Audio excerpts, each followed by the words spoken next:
ಜಗತ್ತಿನಲ್ಲಿ ಈಗ ಅಸಲಿ ವಾಣಿಜ್ಯ ಯುದ್ಧ ಆರಂಭವಾದಂಗೆ ಕಾಣಿಸ್ತಾ ಇದೆ. ಚೀನಾ ಮೇಲೆ ವಾಣಿಜ್ಯ ಯುದ್ಧ ಸಾರಿರುವಂತಹ ಟ್ರಂಪ್ ಇದೀಗ ಆ ದೇಶದ ಉತ್ಪನ್ನಗಳ ಮೇಲಿನ ಸುಂಕದ ಪ್ರಮಾಣವನ್ನ ದಿಢೀರ್ ಅಂತ ಡಬಲ್ ಮಾಡಿಬಿಟ್ಟಿದ್ದಾರೆ. 10% ಸುಂಕವನ್ನು 20% ಏರಿಸಿದ್ದಾರೆ.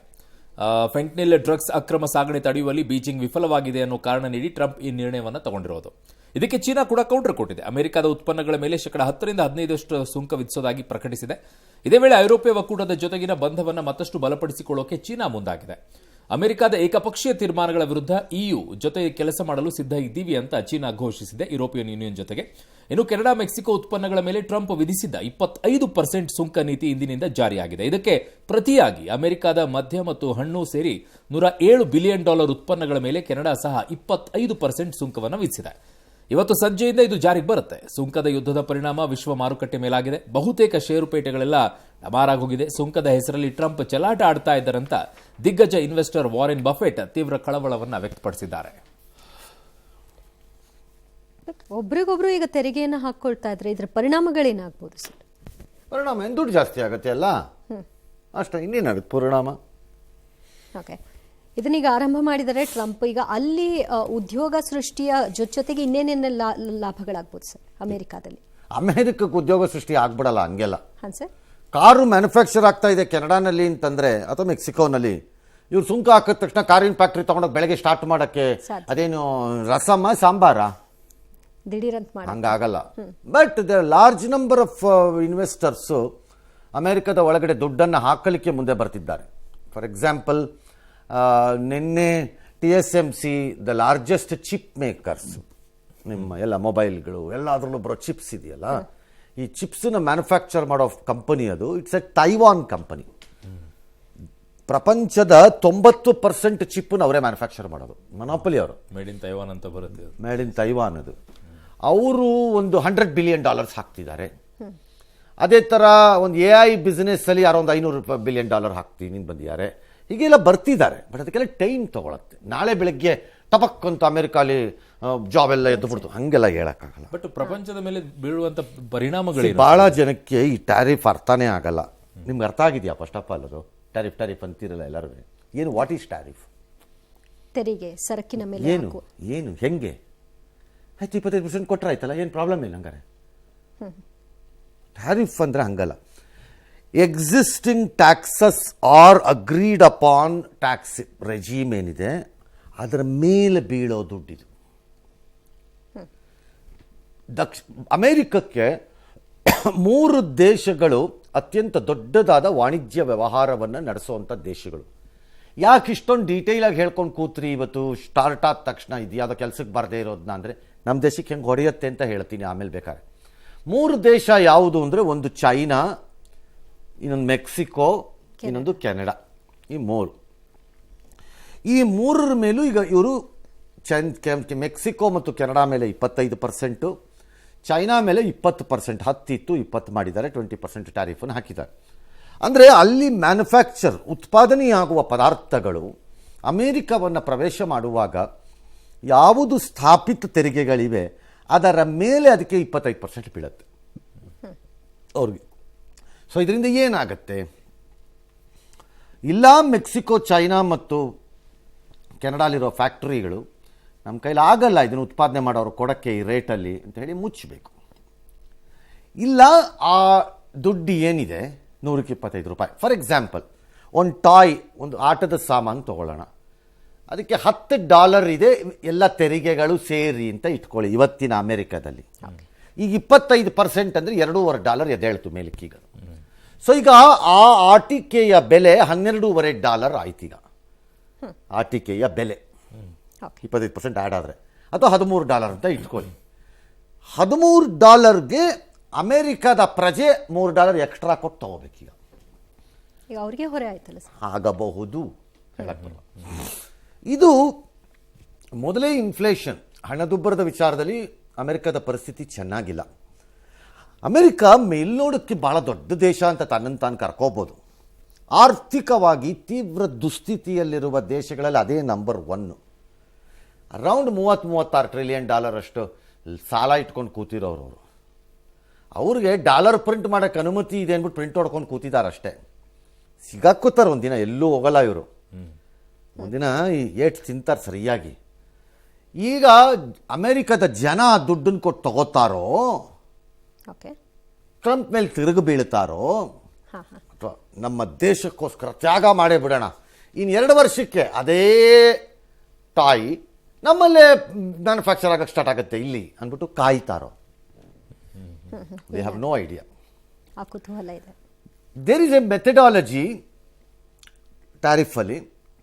ಇವ್ರು ಹಾಕಿದ ಕೂಡಲೇ ಅವರು ರಿವರ್ಸ್ ಹಾಕಕ್ಕೆ ಸ್ಟಾರ್ಟ್ ಮಾಡಿದ್ದಾರೆ ಈಗ. ಹೌದು. 3 ಜನ, ಇಬ್ಬರು 25. ಚೈನಾ ಭಾಳ ಇಂಪಾರ್ಟೆಂಟು. ವಿಚಿತ್ರವಾಗಿ ಮಜಾ ತೊಗೊಂಡು ಹಾಕಿದ್ದ ಅದನ್ನು ಕಾಣುತ್ತವ್ರು. 10ರಿಂದ 15 10% ಅಗ್ರಿಕಲ್ಚರಲ್ ಪ್ರಾಡಕ್ಟ್ಸ್ ಮೇಲೆ ಹಾಕಿದ್ದಾರೆ ಅವರು, ಅಮೇರಿಕಾದಿಂದ ಚೈನಾಗೆ ಬರ್ತಿರೋದ್ರ ಮೇಲೆ. ಅಮೇರಿಕಾಯಿಂದ ಸೋಯಾ ಎಲ್ಲ ಹೋಗ್ತಾ ಇದೆ, ಅಮೇರಿಕಾದಿಂದ ಚೈನಾಗೆ ಬರ್ತಾ ಇರುವಂತಹ ಅಗ್ರಿಕಲ್ಚರ್ ಕೃಷಿ ಉತ್ಪನ್ನಗಳ ಮೇಲೆ ಹಾಕಿ ಜಡ್ದಿದ್ದಾರೆ ಹಿಡ್ಕೊಂಡವರು. ಅದು ಯಾಕೆ ಅಂದರೆ, ಈ ತೆರಿಗೆಯನ್ನು ಏನು ಚೈನಾ ಹಾಕಿದೆ ಅಮೇರಿಕದ ಮೇಲೀಗ, ಅದು ಹೊಡೆತ ಯಾರು ಹೊಡೆಯತ್ತಪ್ಪ ಅಂತಂದರೆ, ಸಾಮಾನ್ಯವಾಗಿ ಟ್ರಂಪ್ನ ರಿಪಬ್ಲಿಕನ್ ಪಕ್ಷವನ್ನು ಬೆಂಬಲಿಸುವ ರೈತಾಪಿ ವರ್ಗಕ್ಕೆ ಹೊಡೆಯತ್ತದು. ವೈಟ್ ಫಾರ್ಮರ್ಸ್ಗೆ, ಬಿಳಿಯರು ಯಾರಿದ್ದಾರೆ ಅವರು ಹೊಡೆಯತ್ತದು. ರಿಪಬ್ಲಿಕನ್ ಪಾರ್ಟಿ ಸ್ಟ್ರಾಂಗ್ ಇರೋ ರಾಜ್ಯಗಳಿಗೆ ಅದು ಹೊಡೆಯುತ್ತೆ ಏಟ್ ಹೋಗಿ. ಇದು 2018ರಲ್ಲಿ ಆಗಿತ್ತು, ಹೀಗೆ ಆಗಿತ್ತು. ಆಗ ಯಾವ ಲೆವೆಲ್ಗೆ ಹೋಗಿತ್ತು ಅಮೆರಿಕದ ಸರ್ಕಾರದ ಪರಿಸ್ಥಿತಿ ಅಂದರೆ, ಆ ಹೊಡೆತ ತಿಂದವ್ರಿಗೆ ನಮ್ಮ ಸಿದ್ದರಾಮಯ್ಯನ ಟೈಪಲ್ಲಿ ಅವರು ಗ್ಯಾರಂಟಿ ಕೊಟ್ಟು ಸಬ್ಸಿಡಿ ಕೊಟ್ಟರು ಅಲ್ಲಿರುವಂಥ ರೈತ. ಈಗ ಗೊತ್ತಿಲ್ಲ ಏನಾಗುತ್ತೋ. ಈಗ will have to wait and watch. ಹಾಗಿದ್ರೆ ನಮ್ಮಂಥ ದೇಶಕ್ಕೆ ಏನಾಗ್ಬೋದು? ರೆಸಿಪ್ರೋಕಲ್ ಟ್ಯಾರಿಫ್ಸ್ ಹಾಕ್ತೀನಿ ಅಂತ ಟ್ರಂಪ್ ಹೇಳ್ತಿರೋದು. ಅಂದರೆ, ನಾನು ಇಲ್ಲಿಂದ ಈ ಪೆನ್ನನ್ನು ಕಳಿಸಿದ್ರೆ ಅಮೇರಿಕಕ್ಕೆ, ಅಮೇರಿಕಾದಿಂದ ನಾನು ಈ ಪೆನ್ನನ್ನು ಇಂಡಿಯಾಗೆ ತಂದುಕೊಂಡ್ರೆ, ನಾನು 15% ಇದ್ರ ಮೇಲೆ ಟ್ಯಾರಿಫ್ ಹಾಕ್ತಾ ಇದ್ದರೆ, ಅಂದರೆ ತೆರಿಗೆ ಹಾಕ್ತಾ ಇದ್ದರೆ 25% ಹಾಕ್ತಿದ್ದೀನಿ, 10% ಅದರಲ್ಲಿ ಎಕ್ಸ್ಟ್ರಾ ಇರ್ಬೋದು. ಅಮೇರಿಕ ಏನು ಹೇಳ್ತಿದೆ, ನೀನು ಈ ಪೆನ್ನನ್ನು ನನಗೆ ಕಳಿಸಿದ್ರೆ ನಾನು ಸೇಮ್ 25% ನಿನಗೆ ಹಾಕ್ತೀನಿ ಅಂತ. ಇಲ್ಲಿವರೆಗೂ ನಮಗೆ ಕನ್ಸೆಷನ್ಸ್ ಇತ್ತು ನಮಗೆ. ಈಗ ಅದು ಇರಲಿಕ್ಕಿಲ್ಲ ಅಂತಿದ್ದಾರೆ. ಬಟ್ ಅದನ್ನು ಓವರ್ಕಮ್ ಮಾಡ್ಬೋದು ನಾವು ಇಂಡಿಯಾ ಅಂತ ನಾವು ಅನ್ಕೋತಾ ಇದ್ದೀವಿ. ಕಾರಣ, ನಾವು ಮತ್ತು ಬ್ರಿಟನ್ ಜೊತೆ Trump free trade agreement FTA ಒಂದನ್ನು ಮಾಡಬಹುದು ಅಂತ ರೂಮರ್ ಇದೆ. ಫ್ರೀ ಟ್ರೇಡ್ ಅಗ್ರಿಮೆಂಟ್ ಅಗ್ರಿಮೆಂಟ್ ಆದರೆ ನಮ್ಗೆ ಇಷ್ಟು ಹೊಡೆತ ಬೀಳಲ್ಲ, ಬೀಳುತ್ತೆ, ಹೀಗೆ ಬೀಳಲ್ಲ. ಓಕೆ. ಕೆಲವು ಆಯ್ದ ಪದಾರ್ಥ ಸ್ವಲ್ಪ ಜಾಸ್ತಿ ಆಗೋದು, ಇನ್ನು ಮಿಕ್ಕಿದಲ್ಲಿ ಕಡಿಮೆ ಮಾಡಿಕೊಡೋದು ಮಾಡಿ ಆವ್ರೇಜ್ ಮಾಡಿ ಇದಾಗತ್ತೆ. ಅದಾಗತ್ತೋ ಇಲ್ವೋ ಗೊತ್ತಿಲ್ಲ. ಈಗ ಇದನ್ನು ಬಹುಜನ ಅಪೋಸ್ ಮಾಡ್ತಿದ್ದಾರೆ. ಪ್ರಪಂಚದಲ್ಲಿ ತೆರಿಗೆ ಯುದ್ಧ ಆರಂಭ ಆಗುತ್ತೆ, ಇದರಿಂದ ಏನೇನೋ ಆಗೋಗ್ಬಿಡತ್ತೆ ನಾಳೆ, ಗೊತ್ತಿಲ್ಲ ಅಂತ ಹೇಳ್ತಿದ್ದಾರೆ. ಆಗ್ಬೋದು, ಹೇಳಕ್ಕೆ ಬರಲ್ಲ. ಈಗಾಗಲೇ ಸ್ಟಾಕ್ ಮಾರ್ಕೆಟ್ಸು ಭಾರತನೂ ಸೇರಿದಂತೆ ಅಮೆರಿಕಾನೂ ಸೇರಿದಂತೆ ಎಲ್ಲ ಸಿಕ್ಕಾಪಟ್ಟೆ ಬೀಳ್ತಾ ಇದ್ದಾರೆ ಕೆಳಕ್ಕೆ. ಮುಂದೇನಾಗುತ್ತೋ ನಮಗೆ ಗೊತ್ತಿಲ್ಲ. ಯಾರ್ಯಾರ ಮೇಲೆ ಯಾರ್ಯಾರು ಯಾವ್ಯಾವ ರೀತಿ ಕೋಪ ತೀರಿಸ್ತಾರೋ ಗೊತ್ತಿಲ್ಲ. ಫಾರ್ ಎಕ್ಸಾಂಪಲ್, ಚೈನಾ ಟ್ರಂಪ್ಗೆ ಏಟ್ ಹೊಡೆಯದೇ ಇರ್ಬೋದು, ಹೊಡೆಯೋದೇ ಬೇಡ ಅಂತ ಬಿಟ್ಬಿಡ್ಬೋದು. ಚೈನಾ ಒಳಗಡೆ ವ್ಯವಹಾರ ಮಾಡ್ತಿರೋ ಎಲಾನ್ ಮಸ್ಕ್ಗೆ ಕಪಾಳ ಕೊಡಿಬೋದು. One of the biggest Tesla factory ಇರೋದೇ ಚೈನಾನಲ್ಲಿ.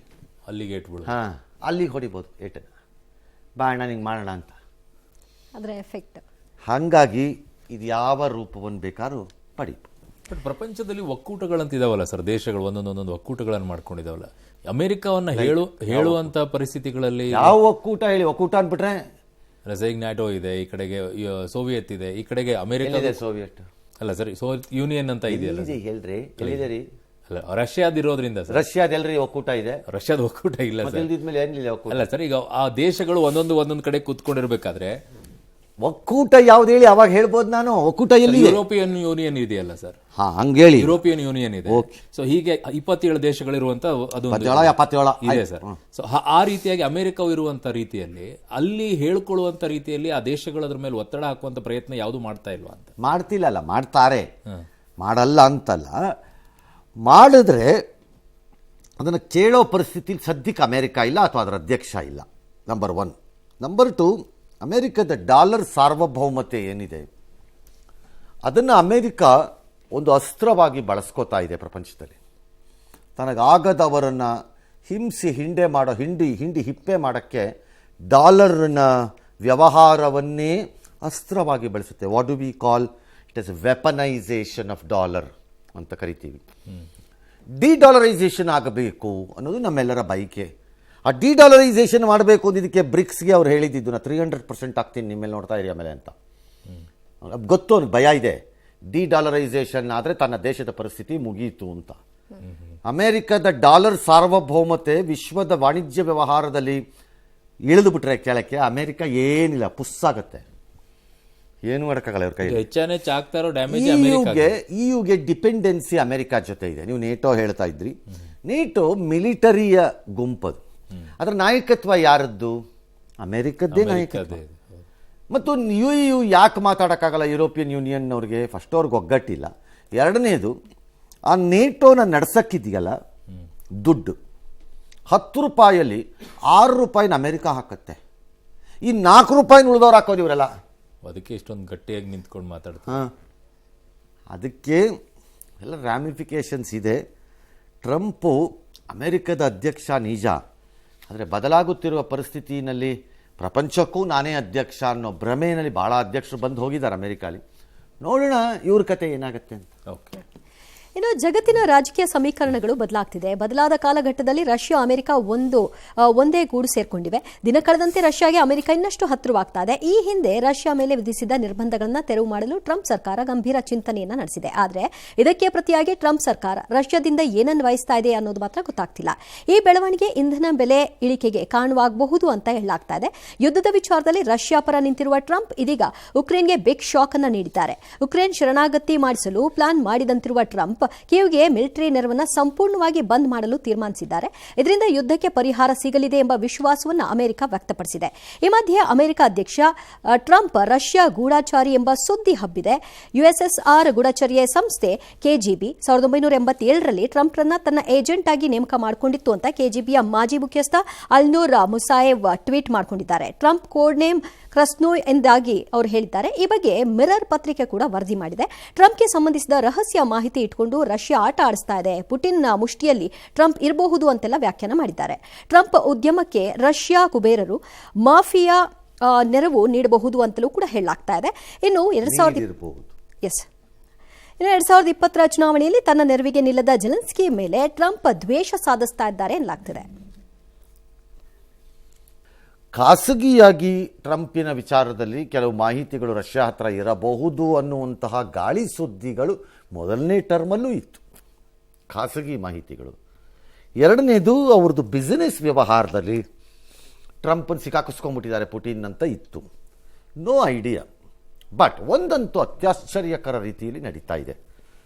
ಅಮೆರಿಕ ಮತ್ತು ರಷ್ಯಾದ ನಡುವೆ ಪ್ರಪಂಚದ ಸಮಸ್ತ ವ್ಯವಹಾರಗಳೆಲ್ಲ ಕಟ್ಟಿ ನಿಂತಿದ್ದಿದ್ದು ಎರಡು ಸಿದ್ಧಾಂತಗಳ ಆಧಾರದಲ್ಲಿ. ಒಂದು ಕ್ಯಾಪಿಟಲಿಸಮ್ಮು, ಇನ್ನೊಂದು ಕಮ್ಯುನಿಸಮ್. ಅಮೆರಿಕ ಕಮ್ಯುನಿಸಮ್ನ ವಿರೋಧಿ, ರಷ್ಯಾ ಡೆಮೋಕ್ರಸಿಯ ವಿರೋಧಿ. ಹಾಗಾಗಿ ಇವರಿಬ್ಬರು ಆ ಎರಡು ತಳಹದಿಗಳ ಮೇಲೆ ಇಡೀ ಪ್ರಪಂಚವನ್ನು ಕಟ್ಟಿದ್ದಿದ್ದು ನಾವು ಅದರ ಆಧಾರದಲ್ಲಿ. Either you are a capitalist or you are a communist. There is no middle path ಅಂತ ಹಂಗಿತ್ತು ಪರಿಸ್ಥಿತಿ. ಈಗ ಅಮೆರಿಕದಲ್ಲಿ ಕಾಮೀಸ್ ಅಂತಾರೆ, ಕಮ್ಯುನಿಸ್ಟ್ಗಳಿಗೆ ಫುಲ್ ಹೇಳಕ್ಕೆ ಹೋಗಲ್ಲ, ಅವ್ರು ಕಾಮೀಸ್ ಅಂದ್ಬಿಡ್ತಾರೆ. ಈ ಕಮ್ಯುನಿಸ್ಟ್ಗಳನ್ನ ಹೇಟ್ ಮಾಡ್ತಾರೆ ಅಮೆರಿಕದಲ್ಲಿ. ಅಂಥ ಪರಿಸ್ಥಿತಿ. ಅಂಥ ಟ್ರಂಪು ಇದ್ದಕ್ಕಿದ್ದಂತೆ ಕೈ ಹಿಡಿದುಕೊಂಡು ನಡೆಸ್ತಾ ಇದ್ದಂತಹ ಉಕ್ರೇನಿನ ಕೈ ಬಿಟ್ಬಿಟ್ಟು ನಡು ನೀರಿನಲ್ಲಿ ತೊಳಕ್ಕಂತ ವಿರೋಧಿ ಕ್ಯಾಂಪ್ ಕಡೆಗೆ ಹೋಗ್ಬಿಟ್ರೆ ಯುದ್ಧದಲ್ಲಿ ಕೊಡು ಬಿಲ್ಲು ಬಾಣ ಅಂದಾಗ ಅವನು 1 ಮಿನಿಟ್ ಅಂದ್ಬಿಟ್ಟು ಅಲ್ಲೇ ಬಾಣ ಇಟ್ಬಿಟ್ಟು ಟೈ ಅಂತ ಅವ್ನು ಆ ಸೈಡ್ಗೆ ಹೋಗ್ಬಿಟ್ರೆ ಬಾಣ ಎತ್ಕೊಂಡು ಗತಿ ಏನು? ಹೀಗಾಗಿರೋದು ಅದೇ. ಯಾವ ಅಮೆರಿಕ ಯುಕ್ರೇನನ್ನು ಯುದ್ಧಕ್ಕೆ ಕಳಿಸ್ತೋ, ಅದಕ್ಕೆ ಅಗತ್ಯ ಸಾಮಗ್ರಿಗಳನ್ನು ರವಾನೆ ಮಾಡ್ತೋ, ಪ್ರಜಾಪ್ರಭುತ್ವವನ್ನು ಕಾಪಾಡೋಕ್ಕೆ ನೀನೊಬ್ಬನೇ ಇರುವ ಏಕೈಕ ವೀರ ಅಂತ ಬಣ್ಣಿಸ್ತೋ, ಅದೇ ಅಮೆರಿಕ ಅದರ ಅಧ್ಯಕ್ಷ ಬದಲಾದ ಅಂದ ತಕ್ಷಣ ದೇಶದ ನೀತಿಯೇ ಬದಲಾಗಿ ವಿರೋಧಿ ಪಾಳಯಕ್ಕೆ ಹೋಗಿ ಹಲೋ ಆರ್ ಯು ಅಂತ ಕೈಕೊಳುತ್ತಿದ್ದಾರೆ. ಇದು ಶಾಕಿಂಗ್ ಇದೆ ಎಲ್ಲರಿಗೂ. ಇದು ಯಾಕಾಯಿತು? ಏನು ಬೇಕು ಟ್ರಂಪ್ಗೆ ಪುಟಿನ್ ಹತ್ರ? ಅಥವಾ ಪುಟಿನ್ ಹತ್ರ ಏನಿದೆ ಅಂಥದ್ದು ಗೊತ್ತಿಲ್ಲ. ಪಾಕಿಸ್ತಾನದಲ್ಲಿ ಕೇಳಿದ್ರೆ ಹೇಳ್ಬೋದು, ಯಾವುದೋ ಮಾಟ ಇರಬೇಕು, ಮಂತ್ರ ಇರಬೇಕು ಅಂತ ಯಾರು ಪಾಕಿಸ್ತಾನದವ್ರು ಹೇಳ್ಬೋದು, ಐಡಿಯಾ ಇಲ್ಲ ನನಗೆ. ಹಾಗಾಗಿ ಏನಕ್ಕೆ ಅರ್ಥನೇ ಆಗ್ತಿಲ್ಲ ಇದು ಯಾರಿಗೂ. ಬಟ್ ರಷ್ಯಾ ಮತ್ತು ಅಮೆರಿಕ ಇಷ್ಟು ಕ್ಲೋಸ್ ಆಗ್ತಾ ಇರೋದು ಭಾರತದ ಮೇಲೆ ಏನಾದರೂ ಪರಿಣಾಮ ಬೀರುತ್ತಾ ಸರ್, ಅಥವಾ ಪ್ರಪಂಚದ ಮೇಲೆ ಏನಾದರೂ ಬೇರೆ ಪರಿಣಾಮ ಬೀಳುತ್ತಾ? ಪ್ರಪಂಚದ ಮೇಲೆ ಬೀಳ್ಬೋದು ಕೆಲವು ವಿಚಾರಗಳಲ್ಲಿ. ಭಾರತದ ಮೇಲೆ ನೇರ ಪರಿಣಾಮಗಳು ಅಂಥದ್ದೇನೂ ಆಗ್ಲಿಕ್ಕಿಲ್ಲ ಅನ್ಸುತ್ತೆ ಮೇಲ್ನೋಟಿಗೆ. ಬಿಕಾಸ್ ನಮ್ಮ ರಿಲೇಷನ್ಶಿಪ್ ಇಬ್ಬರ ಜೊತೆನೂ ಭಾಳ ಏನು ಕೆಟ್ಟ ಕೂತಿಲ್ಲ ಇಲ್ಲ. ಹೌದು, ನಮಗೆ. ಹಾಗಾಗಿ ನಮಗೇನು ಅಷ್ಟು ಸಮಸ್ಯೆ ಆಗಲಿಕ್ಕಿಲ್ಲ. ಬಟ್ ತುಂಬ ನಡೆಯಕ್ಕೆ ಸ್ಟಾರ್ಟ್ ಆಗ್ಬಿಟ್ರೆ ಇವರಿಬ್ಬರದ್ದು ಲವ್ ಅಫೇರು. ಯಾರದ್ದು? ರಷ್ಯಾ ಮತ್ತೆ ಚೈನಾ ಏನು ರಿಯಾಕ್ಟ್ ಮಾಡುತ್ತೆ ಗೊತ್ತಿಲ್ಲ ನನಗೆ. ಬಿಕಾಸ್ ನಾವು the next super power Russia ಜಾಗಕ್ಕೆ ಬಂದು ಕೂತಿರೋದು China. Russia is no longer a super power except nuclear power ಅಷ್ಟೇ. ಸೂಪರ್ ಪವರ್ ಅಂತ ನಾನೇನು ಕನ್ಸಿಡರ್ ಮಾಡಲ್ಲ ಚೈನಾ, ಎಕಾನಮಿ ಮತ್ತು ತನ್ನ ಮಿಲಿಟರಿ ಶಕ್ತಿಯಲ್ಲಿ. ಹಾಗಾಗಿ ನೆಕ್ಸ್ಟ್ ಚೈನಾ ಹೆಂಗೆ ರೆಸ್ಪಾಂಡ್ ಮಾಡುತ್ತೆ ಗೊತ್ತಿಲ್ಲ ನನಗೆ. ಇಂಧನ ಇಳಿಕೆ ಇಂಧನ ಇಳಿಕೆಗೆ ಕಾರಣ ಏನು ಅಂದರೆ ಭಾಳ ಡಿಫ್ರೆಂಟ್ ರೀಸನ್. ಒಂದು, ಅಮೇರಿಕಾ ಏನು ಆಯಿಲನ್ನು ಡ್ರಿಲ್ ಮಾಡಿ ಡೀಪ್ ಸೀನಲ್ಲಾಗಲಿ ಅಥವಾ ಇನ್ನು ಬೇರೆ ಬೇರೆ ಮಾರ್ಗದಲ್ಲಾಗಲಿ ತೆಗಿಬಾರ್ದು ಅಂತ ತನ್ನ ಮೇಲೆ ತಾನು ನಿಯಂತ್ರಣಗಳನ್ನು ಹಾಕಿತ್ತು. ಹವಾಮಾನದ ವಿಚಾರದಲ್ಲಿ ಫಾಸಿಲ್ ಫ್ಯೂಯಲ್ಸನ್ನು ಬಳಸೋದು ಬೇಡ, 20-40 ವರ್ಷದೊತ್ತಿಗೆ ತೆಗೆದು ಬಿಡೋಣ ಫಾಸಿಲ್ ಫ್ಯೂಯಲ್ಸನ್ನು ಅನ್ನೋದೊಂದು ಏನು ಬಂದಿದ್ರು ಇವರೆಲ್ಲ, ಅದನ್ನು ಟ್ರಂಪ್ ರಿವರ್ಸ್ ಮಾಡಿಬಿಟ್ಟಿದ್ದಾರೆ. ಟ್ರಂಪ್ದೇನು ಕೆಳಗಡೆ ಇರೋದನ್ನು ಫಸ್ಟ್ ಎತ್ಕೊಳ್ಳೋಣ ಅಂತ. ಹಾಗಾಗಿ ವಿಪರೀತವಾಗಿ ಆಯಿಲ್ಲು ಪಂಪ್ಔಟ್ ಆಗುತ್ತೆ ಅಮೆರಿಕಾನಲ್ಲೀಗ. ಅಮೆರಿಕ ಹತ್ರ ಭಾಳ ದೊಡ್ಡ ರಿಸರ್ವ್ಸ್ ಇದೆ, ಆಯಿಲ್ ರಿಸರ್ವ್ಸ್ ಇದೆ, ಅಂದರೆ ಕ್ರೂಡ್. ಅದೇ ಥರ ಒಪೆಕ್ ಏನಿದೆ, that is oil producing economic countries ಏನಿದೆ, ಒಪೆಕ್ ಪ್ಲಸ್ ಏನಿದೆ, ಒಪೆಕ್ ಪ್ಲಸ್ಸಲ್ಲಿ ಒಪೆಕ್ಕು ಸಾಮಾನ್ಯವಾಗಿ ಎಲ್ಲ ಮುಸ್ಲಿಂ ದೇಶಗಳು. ಒಪೆಕ್ ಪ್ಲಸ್ ಅಂದರೆ ಮುಸ್ಲಿಮರಲ್ಲದ ಬಟ್ ಆಯಿಲ್ ಪ್ರೊಡ್ಯೂಸ್ ಮಾಡೋ ಇತರೆ ದೇಶಗಳು ಲೈಕ್ ರಷ್ಯಾ, ಇವರೆಲ್ಲ ಒಪೆಕ್ ಪ್ಲಸ್ ಅಲ್ಲಿದ್ದಾರೆ. ಈ ಒಪೆಕ್ ಪ್ಲಸ್ಸು ಕಳೆದ 2-3 ವರ್ಷದಿಂದ ಆಯಿಲ್ ಪ್ರೊಡಕ್ಷನನ್ನು ರೈಸ್ ಮಾಡೋಕ್ಕೆ ಒಪ್ಪೇ ಇರಲಿಲ್ಲ, ಅಟ್ ಎನಿ ಕಾಸ್ಟ್ ಒಪ್ಪೇ ಇರಲಿಲ್ಲ ಅವರು. ಯಾಕಂದರೆ ರೈಸ್ ಮಾಡಿಬಿಟ್ರೆ ಮಾರ್ಕೆಟ್ ಬಿದ್ದೋಗ್ಬಿಡುತ್ತೆ ಮೇಲೆ ಅಂತ. ಅದಕ್ಕೆ ಕಂಟ್ರೋಲಲ್ಲಿ ಇಟ್ಟಿದ್ರು ಅವರು, ಇಷ್ಟೇ ಸಾಕು ಅಂತ. ಅಷ್ಟಿದ್ರೆ ಬ್ಯಾರಲ್ಗೂ ಕ್ರೂಡು $65 $70 ಕೂತಿರೋದೇ ಒಳ್ಳೆಯದು ಅಂತ. ಈಗ ಈ ಸಾಹೇಬ ಎಕ್ಕಾಮಕ ಪ್ರೆಷರ್ ಹಾಕಿ ಅವ್ರ ಮೇಲೆ ಅವ್ರು ನಿನ್ನೆ ಒಪ್ಕೊಂಡಿದ್ದಾರೆ ಪ್ರೊಡಕ್ಷನ್ ರೈಸ್ ಮಾಡೋಕ್ಕೆ. ಅವರೊಂದು 150 ಮಿಲಿಯನ್ ಬ್ಯಾರಲ್ಸ್ನೇನೋ ಹೊರಗೆ ತರ್ತಾರಂತೆ ಅವರು ಡೈಲಿ ಬೇಸಿಸಲ್ಲಿ. ಹಾಗಾಗಿ ಮಾರ್ಕೆಟಲ್ಲಿ ವಿಪರೀತವಾಗಿ ಸೇರುತ್ತೆ ಆಯಿಲ್, ಆಗ ಪ್ರೈಸ್ ಇಳಿಯುತ್ತೆ. ಈ ಇಳಿದ್ರೆ ಲಾಭ ನಮಗೂ ಚೈನಾಗುವೆ, ನಾವೇ ಯೂಸೇಜ್ ಹೈಯರ್ ನಾವಿಬ್ರು. ಎಸ್. ಇನ್ನು ಕಾಂಗ್ರೆಸ್ನಲ್ಲಿ ಕುರ್ಚಿ ಕಿತ್ತಾಟ ತೀವ್ರಗೊಂಡಿದೆ. ಪವರ್ ಶೇರಿಂಗ್ ಬಗ್ಗೆ ಚರ್ಚೆ ಜೋರಾಗಿ ನಡೀತಾ ಇರೋ ಹೊತ್ತಲ್ಲಿ ಎಐಸಿ ಅಧ್ಯಕ್ಷ ಮಲ್ಲಿಕಾರ್ಜುನ್ ಖರ್ಗೆ ಅವರು ಡಿಸಿಎಂ ಡಿಕೆ ಶಿವಕುಮಾರ್ ಹೋಗಿ ಭೇಟಿ ಮಾಡಿಬಿಟ್ರು. ಈ ಸಂದರ್ಭದಲ್ಲಿ ಪವರ್ ಶೇರಿಂಗ್ ಬಗ್ಗೆ ಮಾತುಕತೆ ನಡೆದಿದೆ ಅಂತಿದ್ದಾರೆ.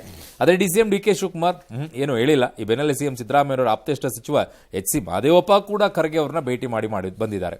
ಈ ಮಧ್ಯೆ ಡಿಕೆ ಶಿವಕುಮಾರ್ ಸಿಎಂ ಆಗ್ತಾರೆ, ಇದು ಪೂರ್ವ ನಿಶ್ಚಿತ ವಿಚಾರ ಅಂತೆಲ್ಲ ವೀರಪ್ಪ ಮೊಯ್ಲಿ ಹೇಳಿದ್ರಲ್ಲ, ಅವರಿಗೆ ಸ್ವಲ್ಪ ಬದಲಾಯಿಸಿಕೊಂಡಿದ್ದಾರೆ. ಏನು ಅಂದ್ರೆ ಡಿಕೆ ಶಿವಕುಮಾರ್ ಸಿಎಂ ಆಗೋದನ್ನು ತಪ್ಪಿಸೋಕೆ ಯಾರಿಂದಲೂ ಸಾಧ್ಯ ಇಲ್ಲ ಅನ್ನೋ ಮಾತಿಗೆ ಈಗಲೂ ಬದ್ಧ. ಆದರೆ ಸಿದ್ದರಾಮಯ್ಯನವ್ರನ್ನ ಇಳಿಸಿ ಅವ್ರು ಆಗ್ತಾರೆ ಅನ್ನೋ ಅರ್ಥದಲ್ಲಿ ನಾನು ಹೇಳಿಲ್ಲ ರೀ, ಪವರ್ ಶೇರಿಂಗ್ ಬಗ್ಗೆ ನಂಗೆ ಏನೂ ಗೊತ್ತಿಲ್ಲ ಅಂತ ಸ್ಪಷ್ಟನೆ ಕೊಟ್ಟಿದ್ದಾರೆ. ಇನ್ನು ಸಚಿವ ಕೆಎನ್ ರಾಜಣ್ಣ ಹುಡುಕೊಂಡು ಅವ್ರ ಕಚೇರಿಗೆ ಡಿಸಿಎಂ ಡಿಕೆ ಶಿವಕುಮಾರ್ ಪಾಪ ಹೋದ್ರು ಇವತ್ತು ಸಿಎಂ ಸೂಚನೆ ಮೇರೆಗೆ ಅಪೆಕ್ಸ್ ಬ್ಯಾಂಕ್ ಅಧ್ಯಕ್ಷರ ಬದಲಾವಣೆ ವಿಚಾರದಲ್ಲಿ. ಬಟ್ 40 ನಿಮಿಷ ಹೋಗಿ ಕಾದ್ರಂತೆ, ರಾಜಣ್ಣ ಅವ್ರು ಬರಲೇ ಇಲ್ವಂತೆ. ಬಟ್ ಯಾಕೆ ಅಂತಂದ್ರೆ ಬಿಜೆಪಿ ಶಾಸಕ ಬೆಳ್ಳಿ ಪ್ರಕಾಶ್ರನ್ನ ಅಧ್ಯಕ್ಷ ಸ್ಥಾನದ ಕೆಳಗಿಳಿಸೋಕೆ ರಾಜಣ್ಣ ಅವ್ರಿಗೆ ಇಷ್ಟ ಇಲ್ಲ ಅಂತ ಸಿಗ್ತಾ ಇರುವಂತ ಮಾಹಿತಿ. ನಾನು ಮಲ್ಲಿಕಾರ್ಜುನ್ ಖರ್ಗೆ ಭೇಟಿ ಮಾಡಿದೆ, ಇನ್ಯಾರು ನಾನು ಬಿಜೆಪಿ ಆಫೀಸ್ಗೆ ಹೋಗಿ ಭೇಟಿ ಮಾಡಲಾ? ಅರ್ಥ ಯಾರು ಬೇಕಾದ್ರೂ ಮಾಡ್ಕೊಳ್ಳಿ, 1000 ಚರ್ಚೆ ಮಾಡಲಿ, ಏನು ಬೇಕಾದ್ರೂ ಮಾಡಲಿ.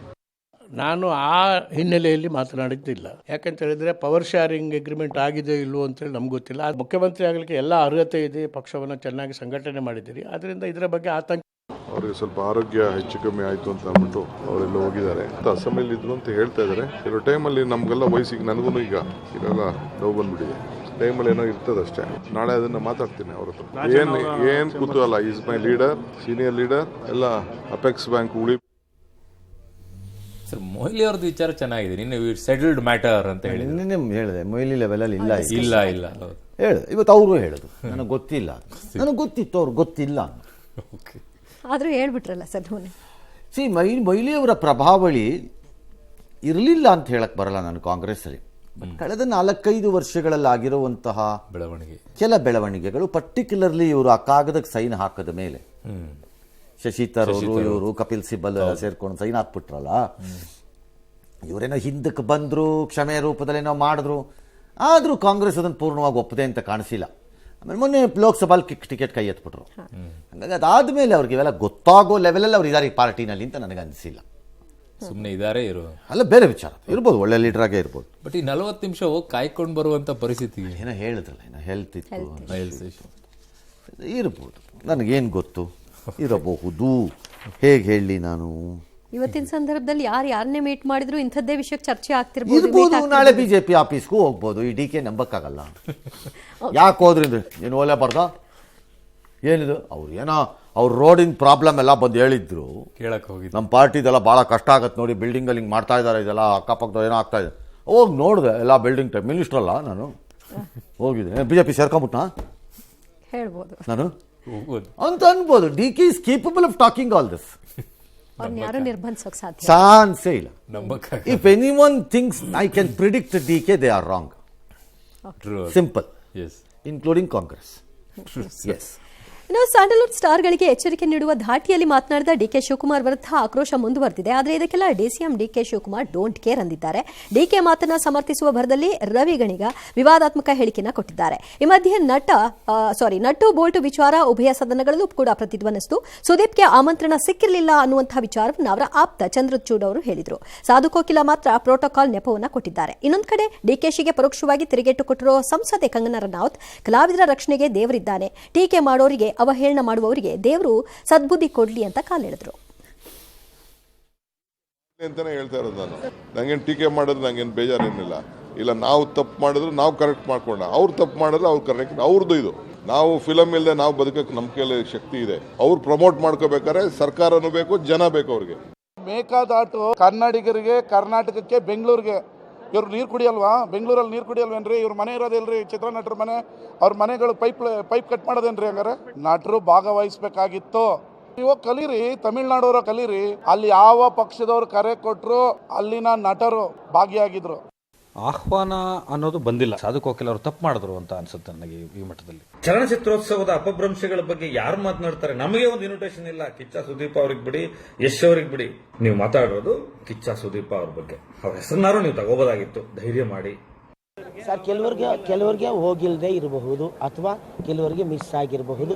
ಕೆಲವರಿಗೆ ದೊಡ್ಡ ದೊಡ್ಡ ಕಲಾವಿದರು ಬಂದಾಗ ಚಿತ್ರೋತ್ಸವದಿಂದ ಆಗಿರೋ ಲಾಭ ಏನು ಅಂತ ಯಾರೊಬ್ರು ನನಗೆ ಹೇಳ್ರಪ್ಪ. ಫಸ್ಟ್ ಕ್ವಾಂಟಿಫೈ ಮಾಡಿ ಹೇಳಿಪ್ಪ. ಒಂದು ಉತ್ಸವವಾಗಿ ಮಾಡೋದು ಓಕೆ, ಹೌದು, ನನಗೆ ಗೊತ್ತದು. ಬಟ್ ಇದರಿಂದ ಆಗಿರೋ ಲಾಭ ಏನು ಇಂಡಸ್ಟ್ರಿಗೆ ಅನ್ನೋದನ್ನ ಯಾರೊಬ್ರು ನಮ್ಗೆ ಕ್ವಾಂಟಿಫೈ ಮಾಡಿ ಹೇಳಿಪ್ಪ, ನೋಡೋಣ. ಏನು ನೀವು ಹೋಗ್ತೀರಿ ಕೆಲವು ಚಲನಚಿತ್ರೋತ್ಸವದಲ್ಲಂತೂ ಅವ್ನ ಬೆನ್ ಇವನ್ ಕೆರ್ಕ, ಇವನ್ ಬೆನ್ ಅವ್ನ ಕೆರ್ಕ. ಅವ್ನ ಫಿಲಮನ್ ಇವನ್ ರಿವ್ಯೂ ಗ್ರೇಟ್, ಇವನ್ ಫಿಲಮನ್ ಅವ್ನ ರಿವ್ಯೂ ಗ್ರೇಟ್. ಏನು ಅಲ್ಲಿಂದ ಮುಂದಕ್ಕೆ ಏನು ಹೇಳ್ರಪ್ಪ ನನಗೆ ಓದಿ ಯಾರು ಆಗಿದ್ದಾದ್ರು ಏನು. ಮೊದಲೆಲ್ಲ ಲೆಫ್ಟಿಸ್ಟ್ಗಳ ಡಾಮಿನೇಷನ್ನು ಅದರಲ್ಲಿ. ಮೊದಲೆಲ್ಲ ನಮ್ಗೆ ಅರ್ಥವಾಗದೇ ಇರೋ ರೀತಿ ಭಾಷಣ ಮಾಡಿ ತಲೆ ಮೇಲೆ ಹೊಟ್ಟೋಗ್ತಿತ್ತು ನಮಗೆ. ಅದು ಏನು ಲಾಭ? Number 2, mister D K Shivakumar, ನೀವಿಲ್ದಿದ್ರೂ ನಮಗೆ ಬದುಕೋದು ಗೊತ್ತಿದೆ ರಾಜ್ಯದಲ್ಲಿ. ಸಿನಿಮಾ ಮಾತ್ರ ಅಲ್ಲ, ನೀವೇ ಬೇಕು ಅಂತೇನಿಲ್ಲ ನಮಗೆ. ನೀವು ಇಲ್ದಿದ್ರೂ ನಾವು ಬದುಕ್ತೀವಿ ಹೆಂಗೆ ಅಂತ. ಹಾಗೆ ಚಿತ್ರೋದ್ಯಮದವರು ನೀವಿಲ್ಲದೆ ಬದುಕೋ ಶಕ್ತಿ ಇದೆ ಅವ್ರಿಗೆ. ನೀವು ಅಂದರೆ ಸರ್ಕಾರ, ಜನ ಬೇಕು. ಅದು ನಿಮಗೂ ಬೇಕು, ಅವ್ರಿಗೂ ಬೇಕು. ಜನ ಇಲ್ದಿದ್ರೆ ನೀವು ಇಬ್ರೂ ಇಲ್ಲ. ಸತ್ಯ. ಸಪೋರ್ಟ್ ಎರಡು ಕಡೆಗೂ ಬೇಕು. ಬೇಡವಾ? ನಾನು ಹೆಲ್ಪ್ ಮಾಡಿಲ್ವಾ? ಮಾಡಿರ್ಬೋದು ಹೆಲ್ಪು. ನೀವು ವೈಯಕ್ತಿಕವಾಗಿ ಮಾಡಿದ್ದಿ ಹೆಲ್ಪ್ನ ಇಂಡಸ್ಟ್ರಿಗೆ ಹಾಕೊಂಡ್ಬಿಟ್ರೆ ನಾನು ಹೆಲ್ಪ್ ಮಾಡಿದ್ದೀನಿ ಭಾಳ ಸರಿ, ಭಾಳ ಜನಕ್ಕೆ. ಏನು ಮಾಡಲಿ ಈಗ? ಏನು ಮಾಡಲಿ? ಕ್ರಿಮಿನಲ್ ಕೇಸ್ ಸಮೇತ ಹೇಳೋಣಪ್ಪ ಬೇಕಾರೆ. ನಾವು ಹೆಲ್ಪ್ ಮಾಡಿದ್ದೀವಿ. ಈಗೇನು ಹೇಳೋಣ? ಈಗ ಫೋನ್ ಮಾಡಿದ್ರೆ ಫೋನೇ ತಗೊಳ್ಳಲ್ವಲ್ಲ ಎಷ್ಟೋ ಸರಿ. ಏನು ಮಾಡೋಣ? ಅದಕ್ಕೆ ಎದುರಿಸತ್ರ ನಟ್ಟು ಬೋಲ್ಟ್ ರಿಪೇರಿ ಮಾಡ್ತೀನಿ ಅಂತ. ನಾ ಇಲ್ಲಿ ಕೂತ್ಕೊಂಡು ನೀನು ನಟ್ಟು ಬೋಲ್ಟ್ ರಿಪೇರಿ ಮಾಡ್ತೀನಿ ನೋಡು ಅಂತ. ಅದ್ಯಾರ ನಿಮ್ಮ MLA ಥರ? ಆ MLA ಕಾಮನ್ ಸೆನ್ಸ್ ಇದೆಯಾ? ನೀರಿನ ಪೈಪ್ ಕಟ್ ಮಾಡಿ what are you? Your part of a media network ಎಲ್ಲ ಇದ್ರಿ, ನಿಮ್ಗೆ ಏನ್ರಿ ಕಾಮನ್ ಸೆನ್ಸ್ ಬೇಡವೇನ್ರಿ? ಸುಮ್ಮನೆ ಮಾತಾಡ್ತೀರಲ್ಲ. ನಾಳೆ ರಾಹುಲ್ ಗಾಂಧಿ ಮನೆದು ಪೈಪ್ ಕಟ್ ಮಾಡಿದ್ರೆ ಏನ್ರಿ ಆಗುತ್ತೆ ಡೆಲ್ಲಿನಲ್ಲಿ? ಅಂತ ಹಂಗಾಮ ಶುರು ಆಗುತ್ತೆ. ಹಾಂ, ಏನಾಗುತ್ತೆ? ಯಾವುದೋ ಒಂದು ಇಶ್ಯೂ ಸಪೋರ್ಟ್ ಮಾಡಿಲ್ಲ, ದೇಶ ವಿರೋಧಿ ರಾಹುಲ್ ಗಾಂಧಿ, ಪರದೇಶಕ್ಕೆ ಹೋಗಿ ಮಧ್ಯಾಹ್ನಿಂದ ಮೋದಿ ಬೆಂಬಲಿಗರು ಕತ್ತರಿಸ್ತೀವಿ ಅಂತಾರಪ್ಪ. ಏನು ರೌಡಿಗಳ ಥರ ಆಡ್ತಾ ಇದ್ದೀರೋ ಹೇಗೆ ನೀವೆಲ್ಲ? ಕಾಮನ್ ಸೆನ್ಸ್ ಬೇಡವಾ ನಿಮಗೆ? ಇವೆಲ್ಲ ಮಾತಾಡ್ಕೂಡ್ದು ಅಂತ. ಬ್ಲ್ಯಾಕ್ ಮೇಲ್ ಜವಾಬ್ದಾರಿ ಏನಿದು ಸ್ಥಾನದಲ್ಲಿ ನಾನ್ ಸೆನ್ಸ್ ಗೋಯಿಂಗ್ ಆನ್ ಇಲ್ಲಿ? ಯಾಕ್ರಿ ಬರಬೇಕು ನೀವು ಕರೆದ ತಕ್ಷಣ? ಯಾಕೆ ಬರಬೇಕು? ನಿಮ್ಮನ್ನು ಯಾವನ್ರಿ ಹೇಳಿದ್ದವನು ಹೀರೋ ಫೋನ್ ಮಾಡಿಬಿಟ್ಟು ಚಲನಚಿತ್ರೋತ್ಸವ ಮಾಡು ಅಂತ? ಯಾರ್ರೀ ಅದು ಹೀರೋ? ನಿಮಗೆ ಫೋನ್ ಮಾಡಿ ಲೆಟರ್ ಬರೆದಿರೋದು? ಹೀರೋನೋ ಹೀರೋಯಿನೋ? ನೀನು ಚಲನಚಿತ್ರೋತ್ಸವ ಮಾಡ್ತಿದ್ರೆ ನಾನು ಆತ್ಮಹತ್ಯೆ ಮಾಡಿಕೊಂಡು ಹೋಗಿಬಿಡುತ್ತೇನೆ ಅಂತ ಯಾರ್ರೀ ಕಾಗದ ಬರೆದಿರೋನು? ನೀವು ಮಾಡಿದ್ರೆಷ್ಟು ಬಿಟ್ಟರೆಷ್ಟು ಕೇಳೋನು ಯಾವನದನ್ನ? ಇನ್ನೊಂದ್ ಕಡೆ ಪ್ರೋಟೋಕಾಲ್ ಕತೆ ಹೇಳ್ತಾರೆ ಮತ್ತೆ ಬರ್ಲಿಲ್ಲ ಅಂತಾನು ಅಂತಾರೆ ಸರ್. ಸುಮ್ಮನೆ ಇವೆಲ್ಲ ಪದ್ಧತಿ ಪರಂಪರೆಗಳಾಗಿ ಬಂದಿವೆ, ಅದನ್ನ ನಡೆಸ್ಕೊಂಡು ಹೋಗಿ. ಸಂತೋಷ ಇದ್ದವ್ರು ಬರ್ತಾರೆ, ಇಲ್ದಿದ್ದವ್ರು ಇಲ್ಲ, ಅಷ್ಟೇ. ಅದನ್ನ ದೊಡ್ಡ ಪ್ರೆಸ್ಟೀಜ್ ಮಾಡ್ಕೊಂಡೋದ್ರೆ ಮರ್ಯಾದೆ ನಿಮ್ಗಳಿಗೆ ಹೋಗೋದು. ಯಾವ ಫಿಲಮ್ನವನು ಡಿ ಕೆ ಶಿವಕುಮಾರ್ ನಂಬಿಕೊಂಡು ಫಿಲಮ್ ಮಾಡಲ್ಲ, ಫಿಲಮ್ ಓಡಿಸೋದು ಇಲ್ಲ. ಸುಮ್ಮನೆ ಇರ್ರೆ. ಇವ್ರು ಅಂದ್ರು ಅಂತ ಹೇಳಿ ಯಾರೋ ಒಬ್ಬೊಬ್ರು ನೋಡೋದು ನಿಲ್ಸೋದು. ನೀವು ಹೇಳ್ಬಿಟ್ಟು ತಕ್ಷಣ ನೋಡೋಣ ನೆಕ್ಸ್ಟ್ ಫಿಲಮ್, ನೋಡ್ಬೇಡ್ರಿ ಫಿಲಮ್ ಅಂತ ಹೇಳ್ರಿ, ನೋಡೋಣ ಅದೇನಾಗುತ್ತೆ, ನೋಡ್ರಿ ಫಿಲಮ್ ಅಂತ ಹೇಳ್ರಿ, ನೋಡೋಣ ಅದೇನಾಗುತ್ತೆ. ನಾವು ನೋಡಬಿಡ್ತೀವಿ.